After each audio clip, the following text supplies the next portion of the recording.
Quelques questions à se poser avant de se lancer. Si vous commencez un processus de séparation, une des premières questions à se poser est: ai-je besoin et ai-je les moyens d'avoir recours au service d'un avocat? En fonction des circonstances de la séparation, il peut être pertinent de consulter un avocat.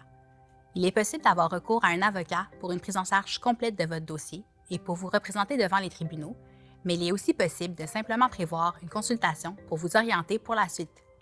Si vous n'avez pas les moyens d'avoir recours au service d'un avocat, des options s'offrent à vous. D'abord, vous devriez vous adresser à l'aide juridique pour vérifier si vous vous qualifiez pour leur service gratuit ou à faible coût. Si ce n'est pas le cas, nous vous invitons à communiquer avec le collectif juridique pour rencontrer un avocat gratuitement et évaluer vos options. Une autre question essentielle à se poser est: quelle est ma situation familiale? Le droit de la famille ne s'applique pas de la même manière à tous les types d'unions. Il faut donc faire la distinction entre trois groupes: les couples non mariés et sans enfants, les couples non mariés avec enfants et les couples mariés avec ou sans enfants. Les couples non mariés et sans enfants.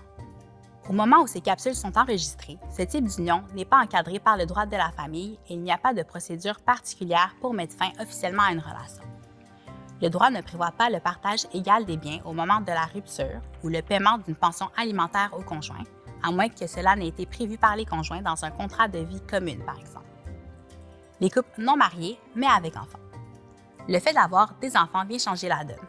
Les parents ont des droits et des obligations envers leurs enfants, qu'ils soient mariés ou non. Il est donc possible qu'un différend ait lieu, par exemple en ce qui a trait à la garde des enfants ou au paiement d'une pension alimentaire.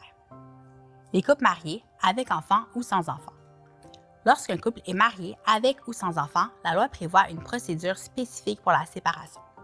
Le divorce. Il y a 3 motifs valides pour divorcer: la séparation des époux depuis au moins 1 an, l'adultère et la cruauté physique ou mentale. Certains époux vont parfois opter pour la séparation légale plutôt que le divorce.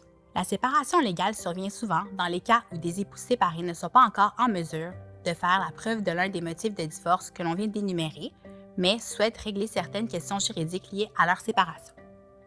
Elle peut aussi être pertinente chez les époux pour qui le divorce va à l'encontre des convictions religieuses ou encore chez les époux qui ne sont pas prêts à couper définitivement les liens de leur mariage.